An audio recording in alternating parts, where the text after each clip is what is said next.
Welcome to the analysis of SSC and Bank Scholarship Test.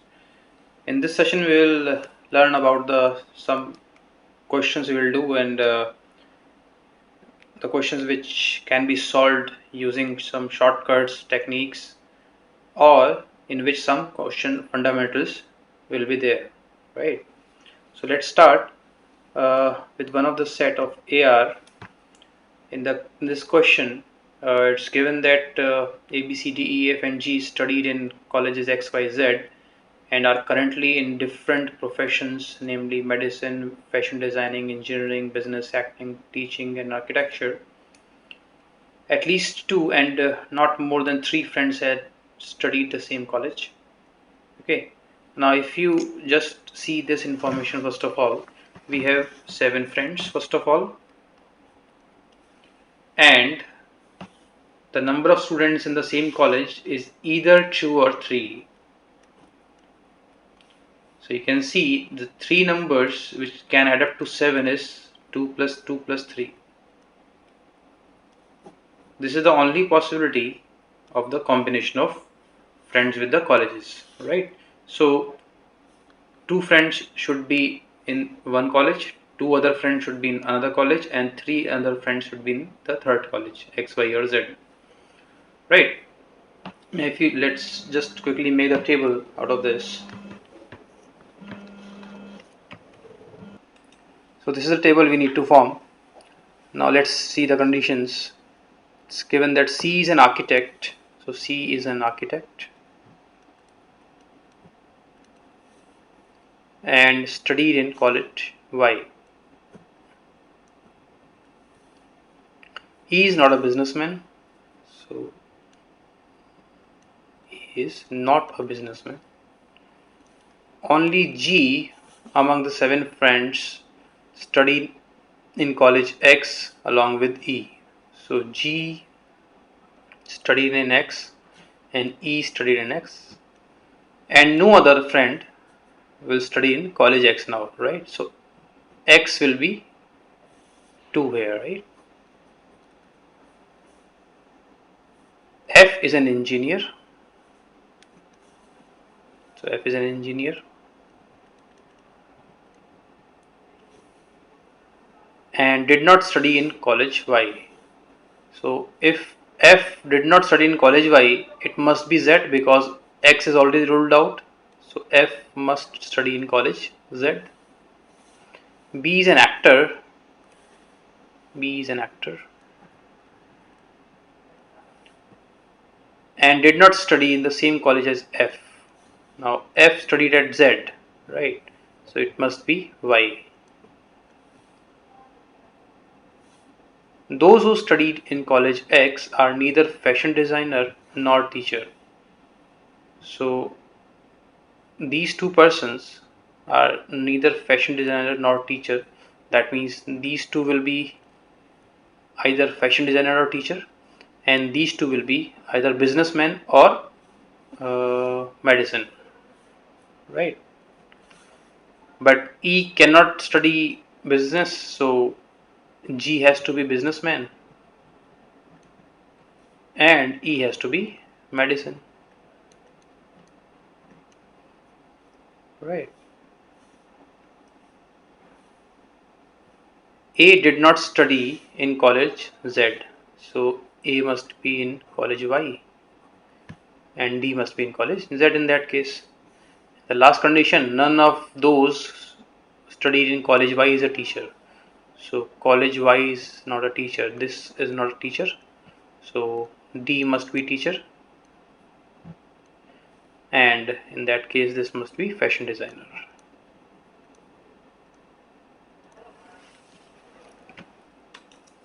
Now we can solve the question based on this. First says, who among the following studied in college Z? College Z must be D and F. So correct option is option E. Who among the following groups represent the college Y? It has to be A, B and C, first three. C option. What is the profession of F? So F is engineer. So option A. Who among the following is a profession of medicine? Medicine is E.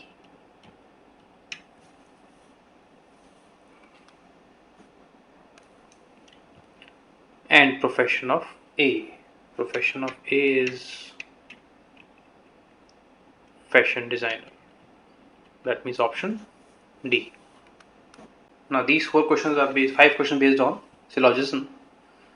So what is syllogism? First of all, we need to discuss, right? So you will be given 2 or 3 statements or 4 statements and followed by conclusions. You need to check whether the conclusion can be drawn from the given statements or not, right? The statements given should not be logically correct. Okay, so it can say that some dogs are cats, right? So though it is not really true, but you have to assume that it is true. Okay, so we have basically conditions with basic law. Now if you have to check the conclusions whether it is coherent with the statements or not, you need to satisfy all the possibilities. For example, let's say we have a statement here, all A R B.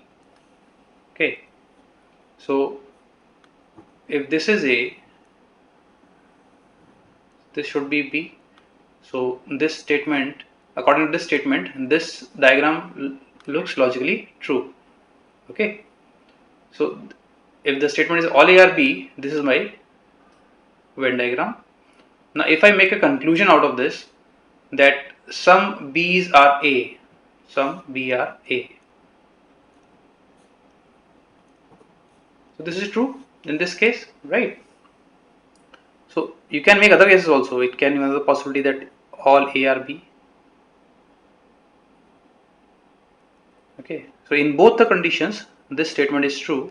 So this is my right conclusion. But if I say some B are not A,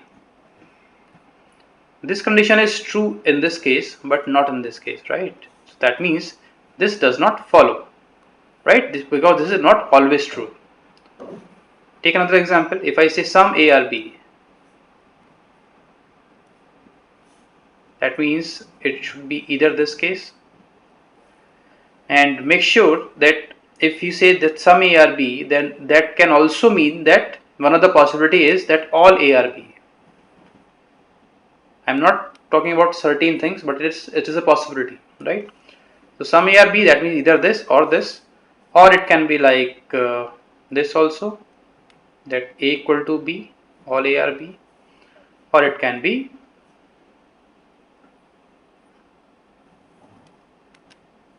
like this also. So you can see that in all these diagrams, this statement is not false, right? So if this is my original statement, I can make these 4 diagrams, right? If any conclusion is true in all the diagrams, then it will follow, logically follows, otherwise no.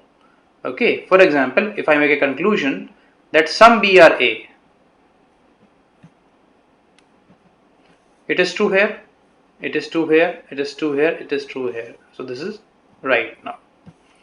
If I say some A are not B, some A are not B, it is true here, it is not true here. That means this does not follow. Some B are not A.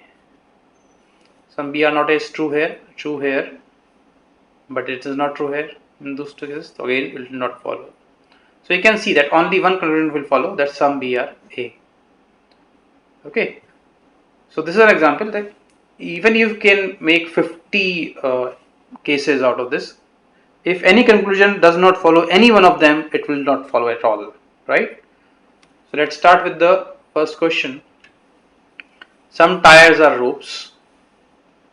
So some tires are ropes.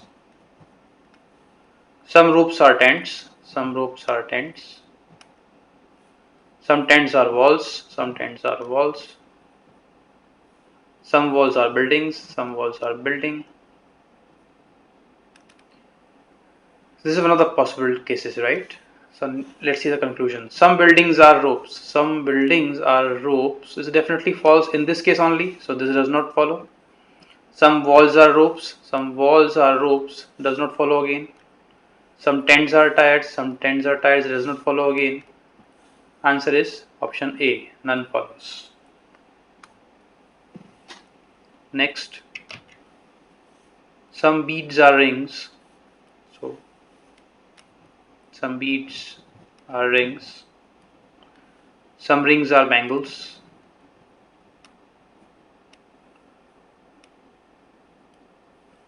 All bangles are clothes. All bangles are clothes. And all clothes are boxes. All clothes are boxes. So this is one of the possible case. See the conclusion. Some boxes are bangles. Some boxes are bangles. It is true. Some clothes are rings. Some clothes are rings. This is again true.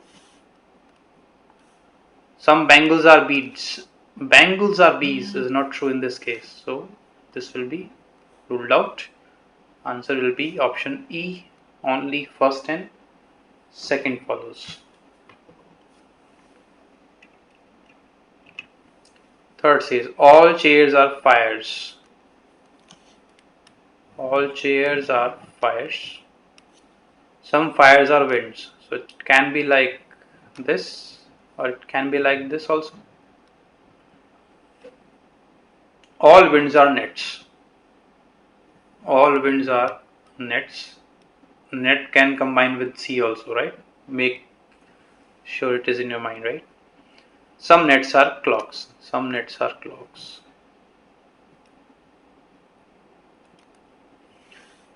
Conclusion. Some clocks are winds. Some clocks are winds may not be true. Some nets are fires. Some nets are fires. It will be true. Some winds are chairs. Some winds are chairs. There are two possibilities. We are definitely sure this is not true. That means only second follow. That is option C.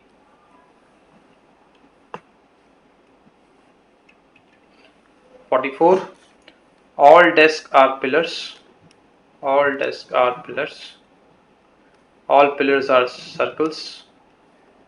Some circles are squares. A square can combine with B or D also. Okay. Some squares are rectangles. Some squares are rectangles. Conclusion. Some rectangles are pillars. Some rectangles are pillars. May not be true. Some circles are desks. Some circles are desks is true. Some squares are desks. Some square are desks is not true. Only second follow. Again option C.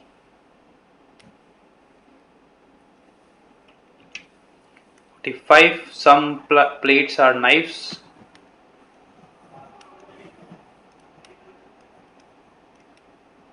All knives are chains. Some chains are wheels. All wheels are poles. Some poles are chains. Some poles are chains. It's true. Some wheels are knives. Some wheels are knives is not true. Some chains are plates. Some chains are plates is again true.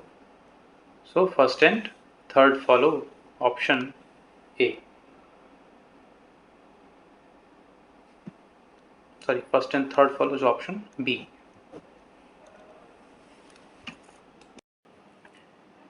In this question, we need to analyze the given statement and the assumptions and select which assumptions are implicit. Let's look at the first question. The government has decided to embark a separate lane in the metropolis for passenger vehicles with more than one occupant. Our assumptions are the move may help decongest the roads of metropolis. Many people may resort to carpool system to avoid traffic snarls. Since there will be a separate lane for people with vehicles with more than one occupant, hence some people at least will be motivated to travel together so that they can travel in this separate lane. Hence, they might resort to carpool. Assumption 2 is correct. If some people resort to carpool, then it will help decongest the roads of metropolis, and hence option 1 or statement 1 given here is also a valid assumption. The answer to this question will become E. Both assumption 1 and assumption 2 are implicit. Next question says, Manish invited all his friends to his house for dinner on his birthday and requested his mother to arrange for the birthday party. Invitation assumes that the person will attend. Hence, we can definitely assume that most of Manish's friends may attend his birthday party since he has invited all the friends. Since he has asked his mother to make the arrangements, it is a valid assumption that mother will be able to make the arrangement. Hence, assumption 2 is also valid. Next question says, the civic authority of the metropolis has decided to suspend sanctioning of new building proposals for 6 months and assess the impact of current building projects on the city's amenities. Since the civic authority has decided to suspend sanctioning of new building proposals for 6 months and during this time they want to assess the impact of current building projects on the city's amenities, it can be assumed that this assessment of impact of the current building projects on city amenities can be completed in 6 months' time. Hence, assumption 2 is valid assumption. Assumption 1 says the builder's lobby may move to court against civic body's decision. Nothing in the argument helps us make that assumption, and hence statement 1 is not a valid assumption. Answer to this will become B. Only assumption 2 is implicit. Next question says, the railway authority has announced that it will carry out major repair work for 2-day beginning Saturday on the main line connecting the two big cities in the state, bringing rail service to halt. Since rail service will no longer exist, people during these 2 days will not be able to plan their travel by train between these two cities. Hence, assumption 2 is incorrect. Assumption 1 says people may reschedule their journeys in view of the railway authority's decision. Some people at least will have to reschedule their journeys as they might have scheduled these journeys through this main line of railway between these two cities on these very 2 days. Hence, they will have to reschedule the journey. Only assumption 1 is implicit and hence answer will become A. The next question says, government has directed all the degree colleges to declare result of all examinations within a fortnight from last date of examination. If the government has directed colleges to declare result, this means that the government assumes that degree colleges can declare result. Hence, assumption 1 is invalid. Assumption 2 is also invalid as the statement only talks about declaration of result within a fortnight from the last date of examination whenever the examination ends. Hence, assumption 2 is also incorrect. The answer will become D. Neither assumption 1 nor 2 is implicit. Now let's come to quant section. Question 51. If x bracket 4 minus 15 by x is equal to 4 by x, find the value of x square plus 1 upon x square. We don't need to solve it thoroughly, right? Just observe the points. You just see this.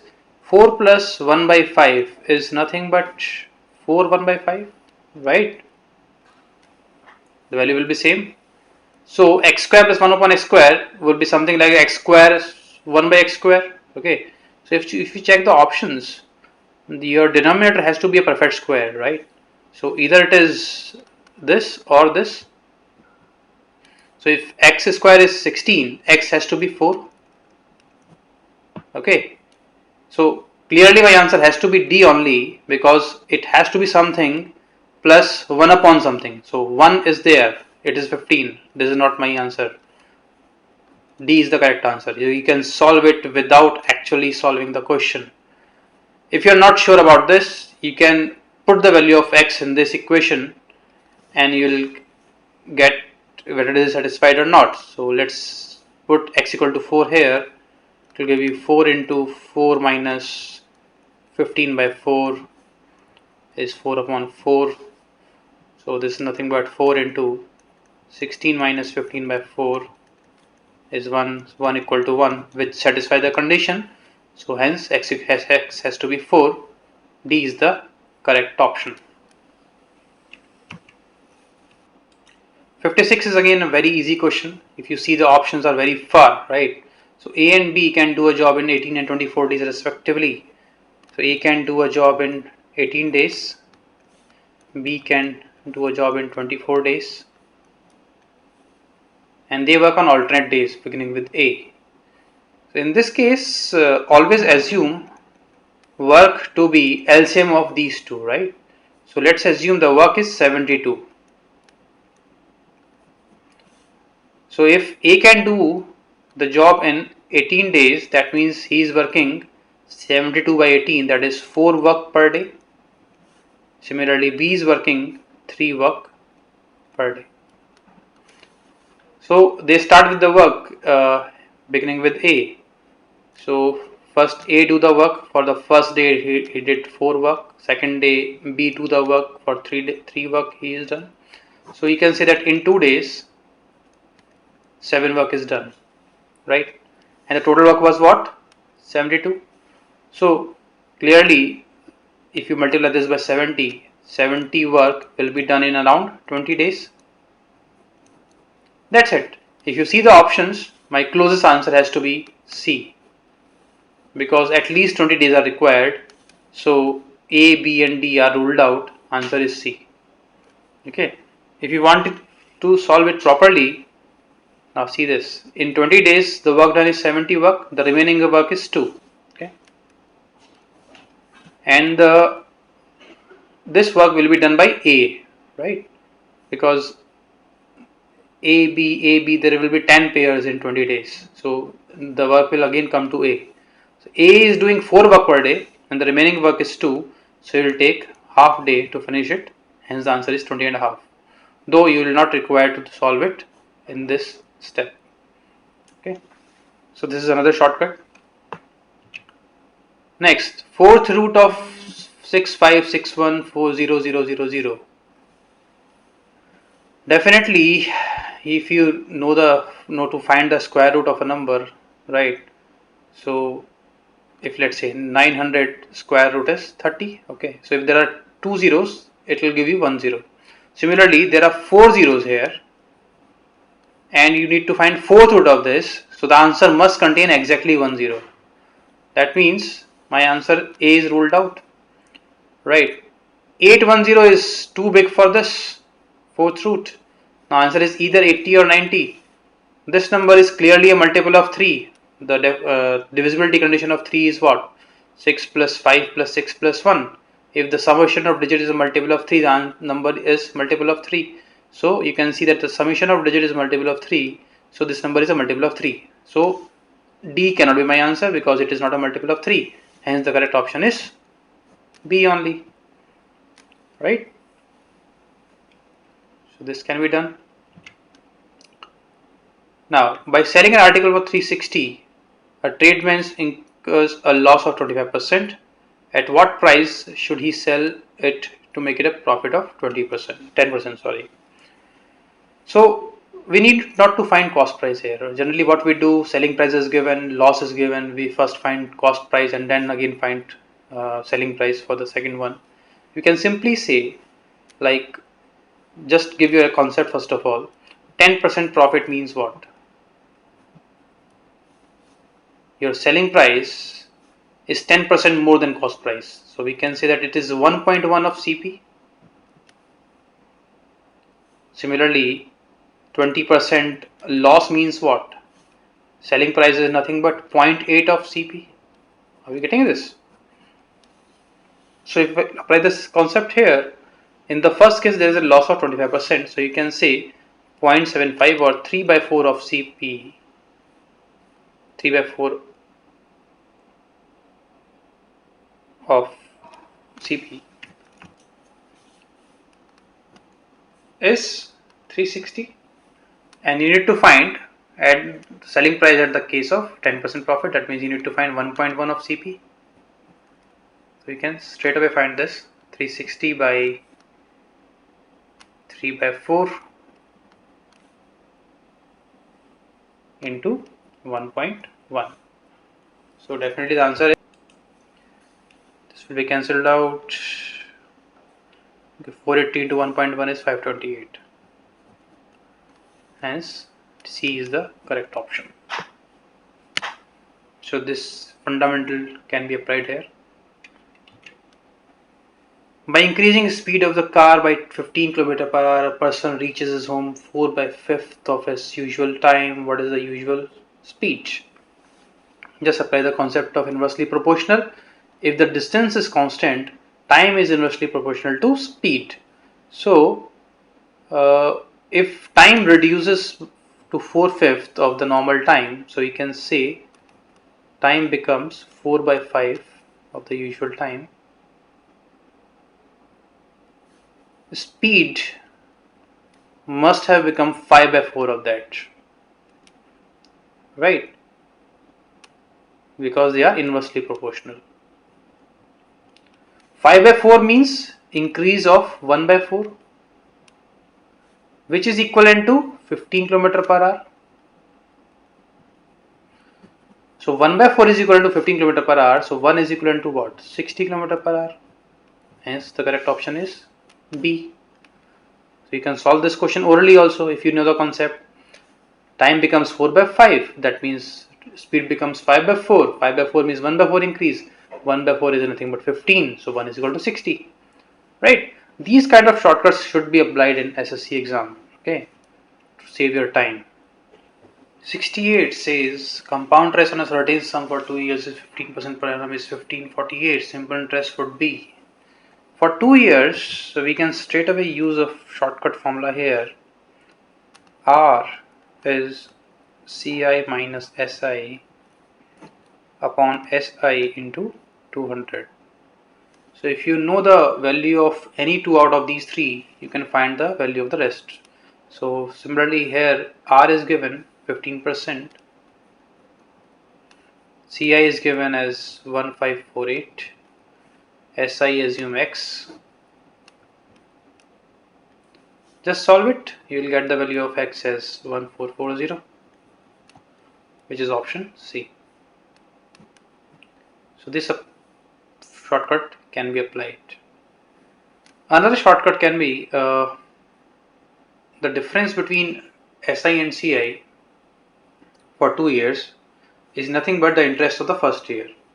So if we take an example, for example, Si for 2 years is 1440. If we check the option, so Si for 1 year will be 720, right? So obviously the next year you will get 720 plus interest on 720. So if you see, interest on 720 is what? 15% of 720, which is nothing but 72 plus 36, which is 108, right? So but you're getting extra is 108. That means your 2 years will be 1440 plus 108, that is nothing but 1548. Hence this is the correct option. 70 says tan theta minus 3 upon cot theta is 2. Find the value of this. We know that cot theta is nothing but 1 upon tan theta, right? So basically this is what? Tan square theta plus 2 upon tan square theta, right? When you take the LCM of this, it will be tan square theta. So in the denominator, it has to be a perfect square. In the denominator, it should become as tan square theta. Perfect square denominator is here and here. And in both the cases, it is 9. So we can assume that tan square theta here is nothing but 9, or tan theta is 3. So if tan theta is 3, just satisfy this here. If this condition satisfy initial condition, this is right. So tan theta is 3 minus 3 into cot theta is 1 upon 3 is 2 nothing but, right? So that means this satisfy my condition. Hence tan theta is nothing but 3. So just solve it now. It's 9 plus 219, which is 83/9. Correct option is option C. Question 71. You have to find the value of this expression. It's a quite lengthy expression. but if you see the options are independent of A. So whatever be the value of A, my answer has to be fixed, right? So you can put any value of A in this to find the value of this expression. Just make sure that do not put any such value of A which will make the expression invalid. For example, I cannot put A equal to 0 because cos sin 0 will become 0 and denominator cannot be 0 in an expression, right? Similarly, I cannot put 45 because in that case sin 45 equal to cos 45, this becomes 0, right? So just put another values like 30 or 60. So if I put, let's say, A equal to 60 in this expression, you will get sec square 60. Cos 60 is what? 1 by 2. Sec 60 is 2. Sec square 60 is 4. Sin 60 is root 3 by 2. Minus cos 60 is half. Divided by sin square 60 is 3 by 4. Sin, this will be root 3 by 2 plus half. Plus cos x square 60 will be 4 by 3 again. And this will be root 3 by 2 plus 1 by 2 divided by 1 by 4 root 3 by 2 minus 1 by 2 whole bracket. You can take sin square a cos square a common from this. Remaining is cos square a minus sin square a. So this will be 16 by 3 into, you can take 2 as LCM, so it will be cancelled out. It will be root 3 minus 1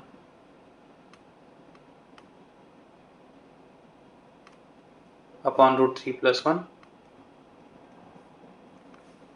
plus 16 by 3 root 3 plus 1 divided by root 3 minus 1 whole bracket.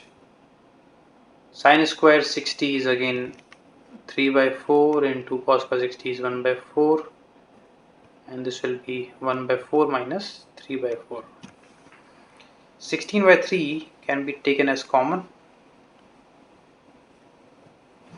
Take the LCM of these two, which will be root 3 plus 1 into root 3 minus 1. A square plus b, a square minus b square is 3 minus 1, that is 2, and this will be root 3 minus 1 square plus root 3 plus 1 whole square into 3 by 16 into minus half. This is cancelled out. A minus b whole square plus a plus b whole square is nothing but twice of a square plus b square, so it will be twice of 3 plus 1 divided by 2 into minus half, which is nothing but minus 2. So correct option is A.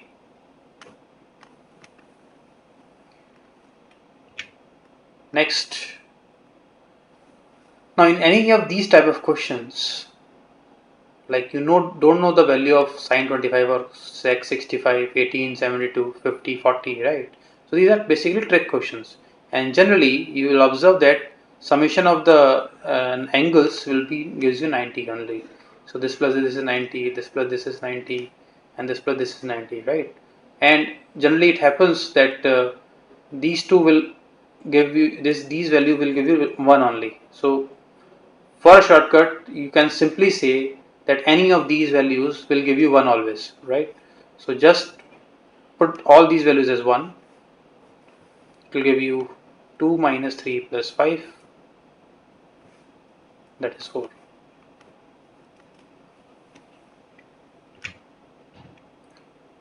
So DI question, bar graph is given and number of students in a school of the 3 years, fail, 3rd division, 2nd division and 1st division.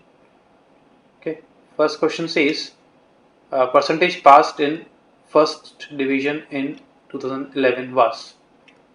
It's an easy question.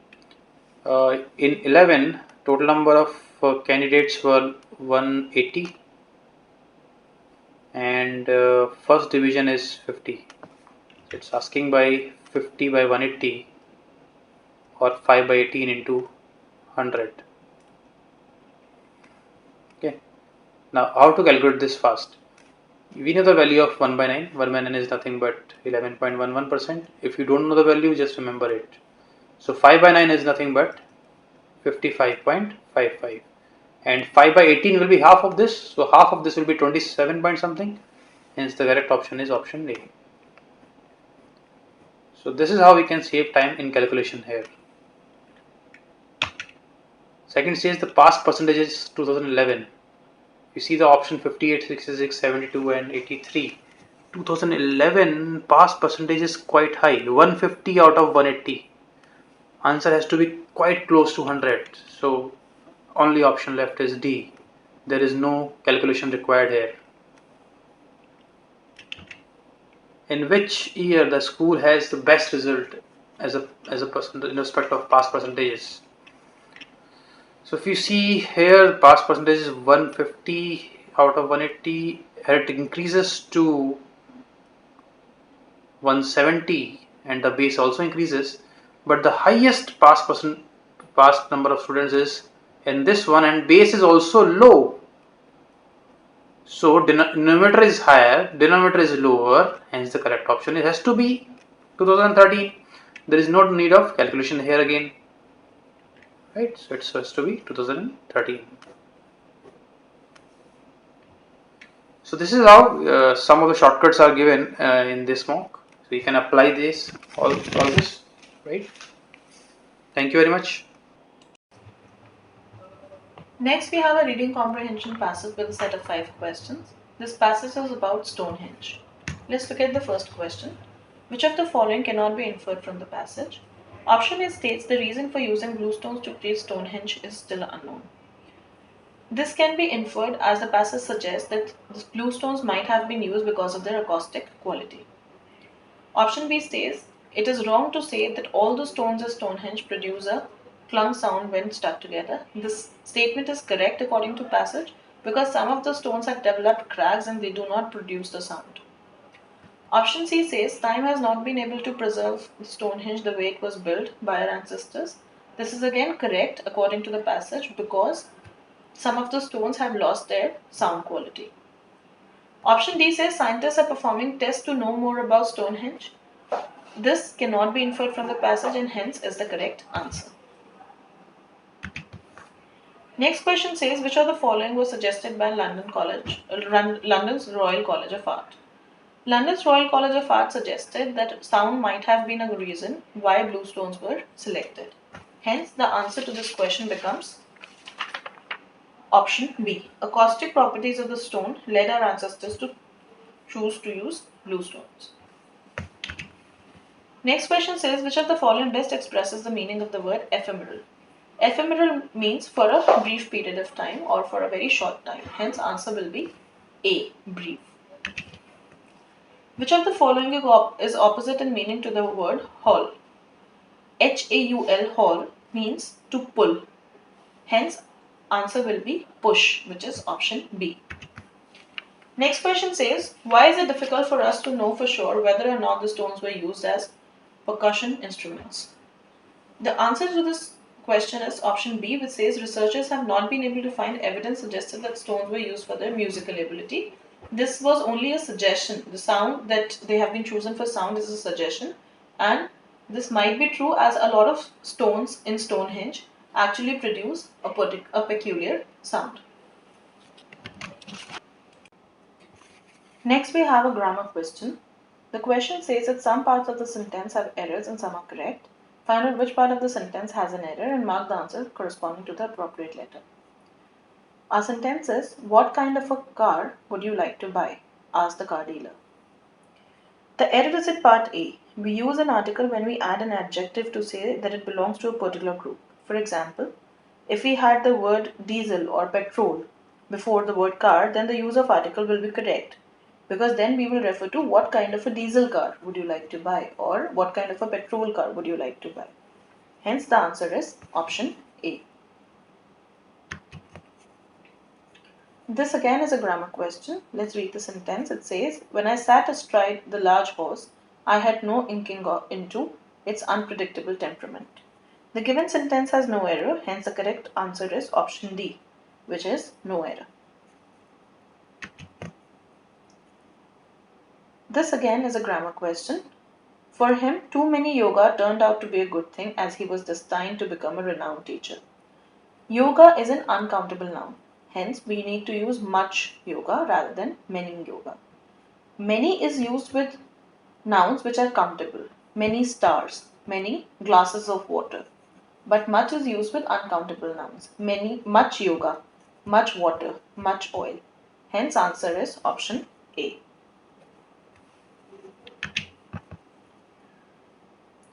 Again, we have a grammar question. If a gladiator was seriously wounded, or throw down his weapon in defeat. Now, since the first part is in past tense, we need to use threw instead of throw. So it would be if a gladiator was seriously wounded or threw down his weapon in defeat, his fate was left in the hands of the spectators.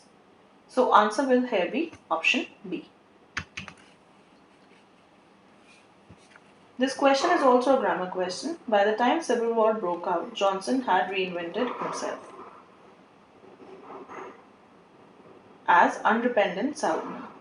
Now here we need an article before unrepentant. It will be an unrepentant Southerner. Hence answer will be option C.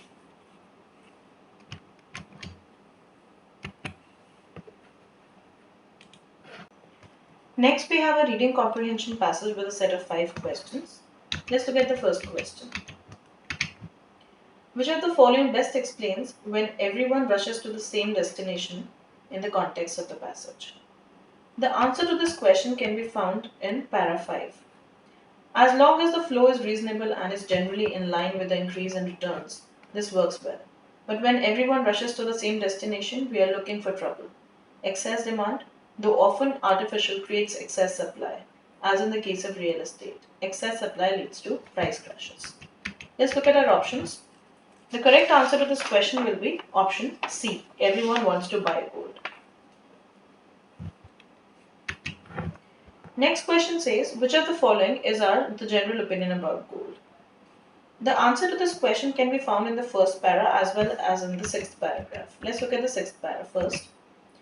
It says, the argument in the case of gold is that excess demand cannot create excess supply as the total world supply is limited.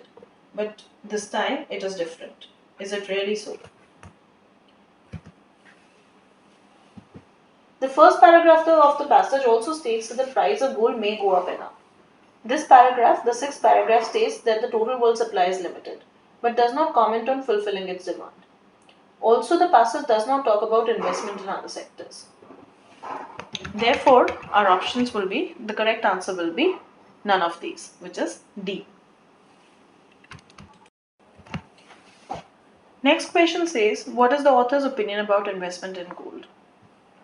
In the last 3 paragraphs, author has said that there is no sign that the crash is going to come tomorrow, or for that matter next year or the year after. It may still go up for 2 or 3 or 5 years, even 10 years, but the crash it will. So he says that there will be some kind of crash in the bubble that gold is creating. And hence he suggests that we should not be investing very heavily into gold. The passage highlights that the price of gold are unpredictable and crash of gold prices would be ultimate crash of Indian economy because we have invested so much into it. Hence he advises that we should be investing it in very small amounts. Hence answer will be C. It should be invested in sparingly. Which of the following is true in the context of the passage? Refer to the third paragraph. Third paragraph says, China and India want to add to their reserve. Industrial use of gold is on the rise all over the world. With the US economy still drifting with threat of dollar losing its undisputed position of reserve currency, the rush to gold is increasing. Hence, our answer should be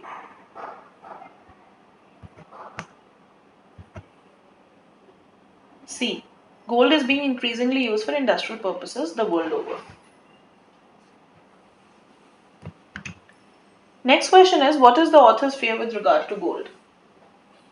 Now the passage talks about the fluctuations in price of gold, and author also states that it will crash, the market of gold will crash. The more funds are to gold, it will lead to a major downfall of the economy if prices crash and would cause a great setback to economy.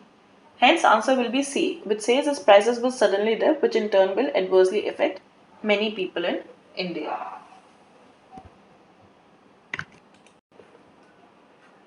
This is a vocabulary question. We need to choose the word which is most similar to the word which is given in bold. The word given here is limited. Limited means something that has limits, which means finite. Hence answer will be option B. Next word is painful. Painful is something that gives pain. Hence the answer will be severe, which is A. Concerns means apprehensions or anything that produces anxiety. Hence answer will be option C. Here we need to choose the word which is opposite in meaning to the word given in bold. The first word we have is exhausted. Exhausted means very tired. Hence answer will be replenished, which means to regenerate or to become less tired again. Next question is artificial. Artificial is something either which is not in its natural form or which is also a fake. Hence answer will be A, which means genuine.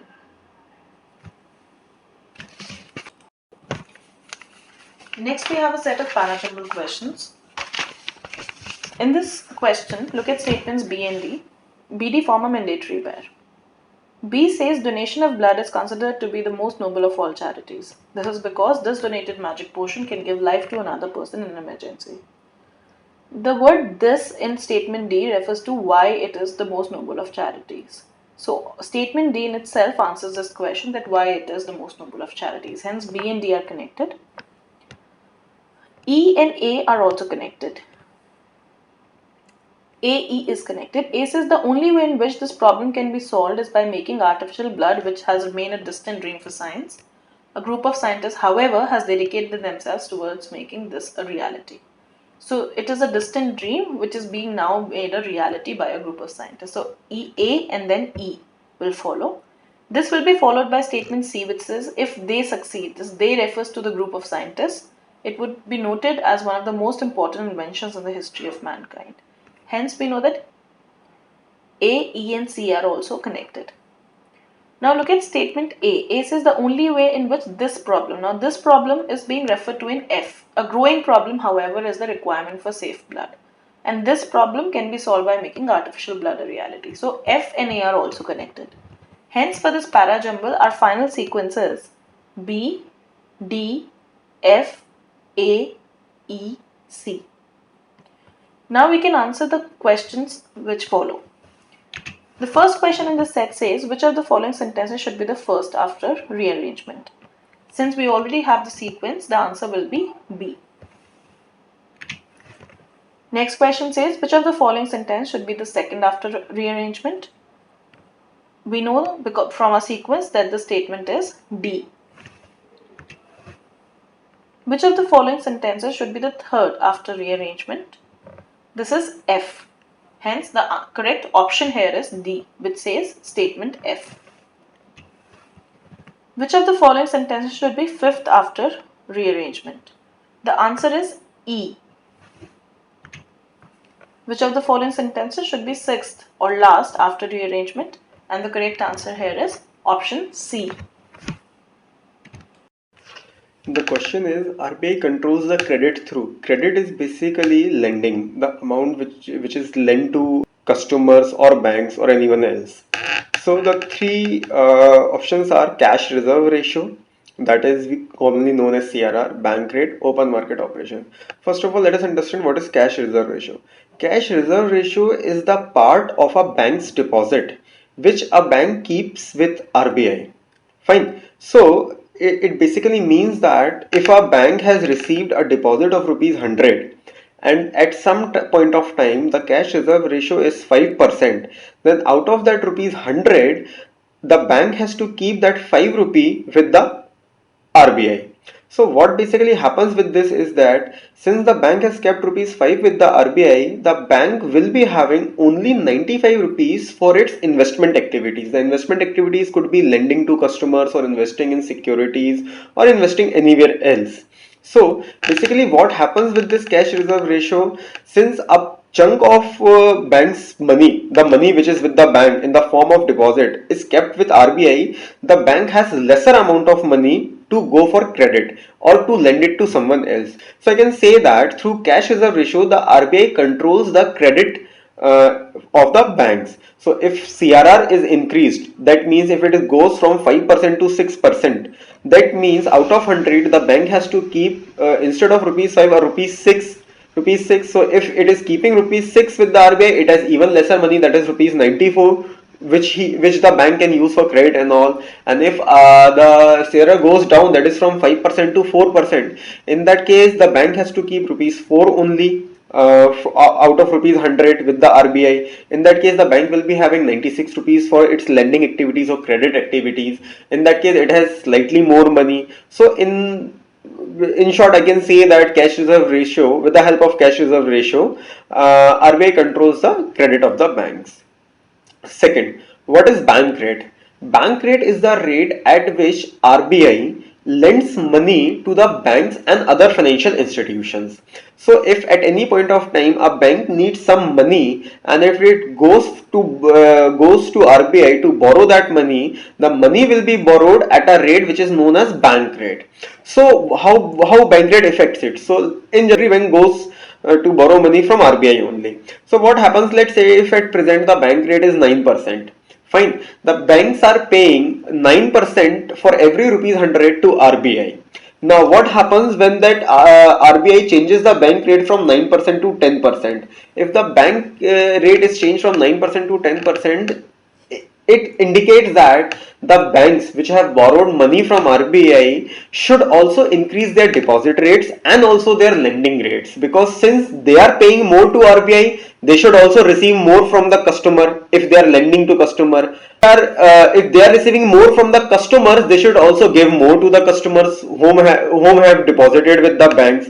So another way I can say that when the bank rate increases, the lending rate also increases. It directly affects the credit of the bank, or vice versa is also true. When the bank rate goes down, it is an indication for the banks that their lending rate should also go down. If lending rate also goes down, it directly affects their credit, because more and more credit will be given to the customers.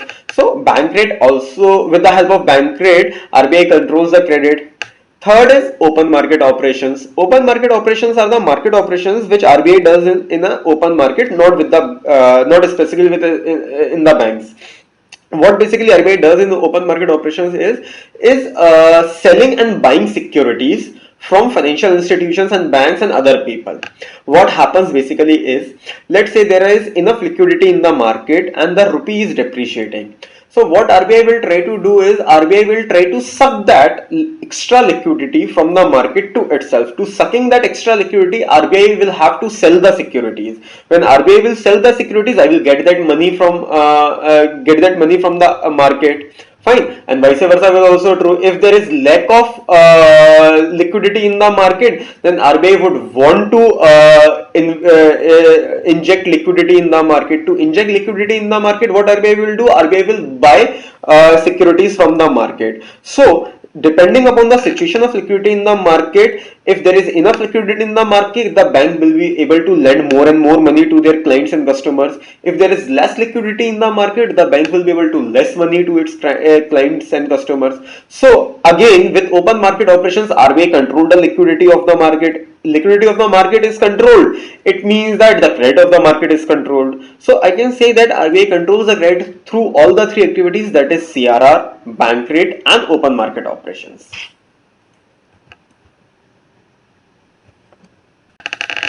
The question is, what is the current bank rate of India?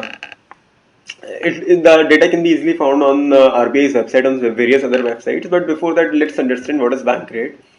The bank rate is the rate at which the central bank of any country, in India it is RBI, lends to the other banks and financial institutions. Bank rate in simple terms is defined as the interest rate which a bank has to pay for the money which it has borrowed from the central bank, that is Reserve Bank in case of India. It basically has a lot of impact in the market, because if the bank rate is increased, it's an indicator for the other banks that you have to increase your lending rates and deposit rates, and vice versa. So bank rate controls the interest rates in the market, in the domestic market, and somehow in the international market too. So right now the current bank rate of India is 9%. So the answer is option D. The question is, which of the rate is not determined by the Reserve Bank of India? Option 1 is bank rate. Let's understand what is bank rate. Bank rate is the rate at which the RBI lends money to the individual banks and the financial institutions. Fine. So this is the rate which a bank has to pay to RBI for the money it has borrowed, and this rate is always determined by Reserve Bank of India to maintain the credit growth in the country and to maintain the liquidity in the economy or in the system of the country. So this is not our answer. Second option is cash reserve ratio. Cash reserve ratio is the ratio of the amount of cash kept by RBI. Cash reserve ratio is the amount of cash which is kept by a bank with RBI to the total amount of deposit it holds. Fine. So if a bank is holding a total amount of rupees 100 as its deposits, and the current cash reserve ratio is 4%, which actually is, so a bank has to keep rupees 4 with RBI in the form of cash. With the help of cash reserve ratio, the RBI controls the liquidity in the system, the amount of cash that is available in the system, and this cash reserve ratio has no ceiling or no flooring. That means it can go from anything to anything. So this rate is again determined by RBI from time to time in its monetary policy to control the liquidity in the system and the credit growth in the system. The third option is SLR, that is statutory liquidity ratio. Statutory liquidity ratio is another ratio which is the ratio of the amount of liquid assets kept by a bank with RBI to the total amount of its net time and demand liabilities. Fine, which is generally known as the total deposits of a bank. So this liquid assets is basically known as cash or gold or in unencumbered approved government securities, that is government securities which do not have lien over it. So currently it is 22%, and this SLR is again determined by RBI only from time to time with the same objective of controlling the liquidity in the system and the credit growth of the country. Fine. So currently it is 22% and it has a ceiling of 40%. RBI cannot go for SLR above 40%. Fine. So since this is again determined by RBI, this is not our correct answer. Next is public lending rate. Public lending rate, or it is also known as prime lending rate, or it is also known as benchmark prime lending rate, which is BPLR, was introduced in 2003. It was introduced with the objective of bringing transparency in the system of lending rates, although it could not fulfill its purpose.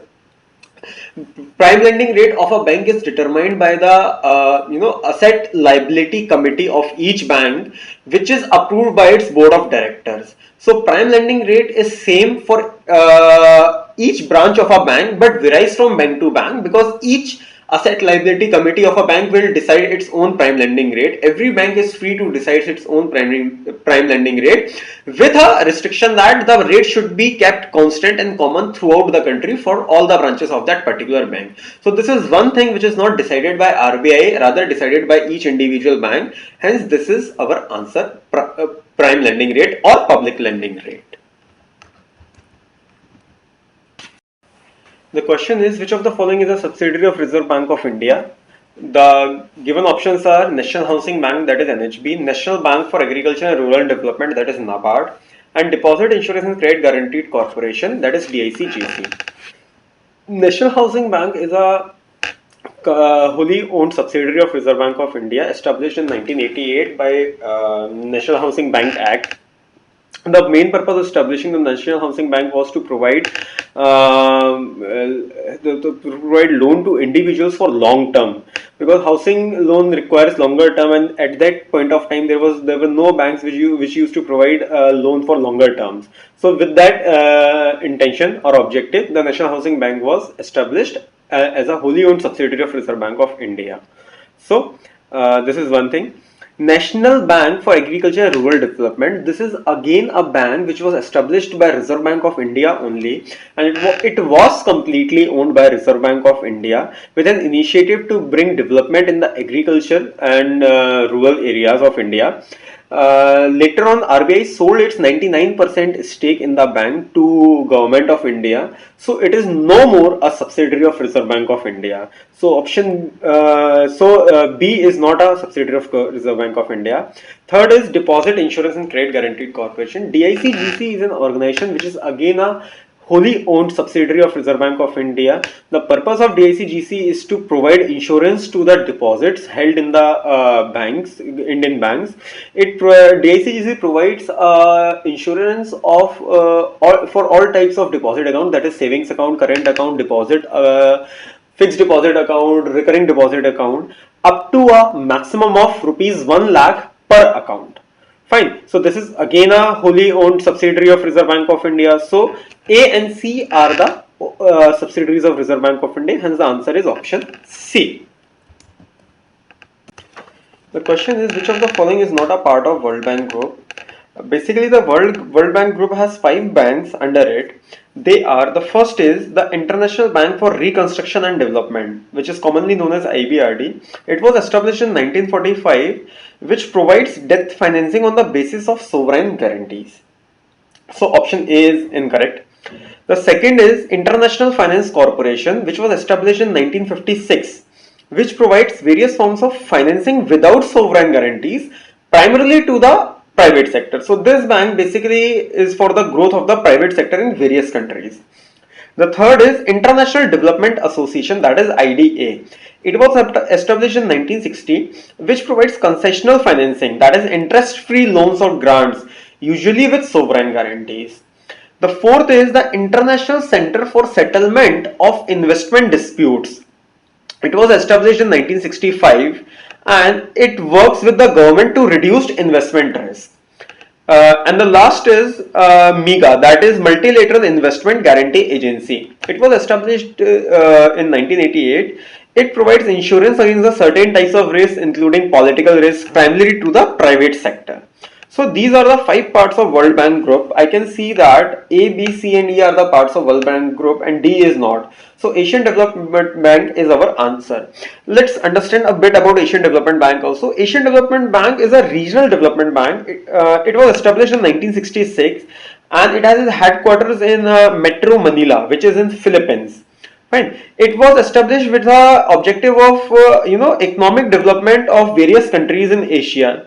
The bank takes or allows or admits the members of United Nations Economic and Social Commission for Asia and the Pacific, which is normally known as UNESCAP, and formerly it was known as United Nations Economic Commission for Asia and the Far East, and the non-regional development countries also. When it was established, it has 31 members with this, and now it has 67 members. And out of those 67 members, 48 members are from Asia and the Pacific, and the 19 members are from outside. The ADB concept, the ADB model is very close to the World Bank model. It has a similar weighted voting system where votes are distributed in proportion with the members' capital subscription. So it's a sort of World Bank for the Asian countries. Hence, our answer is option D.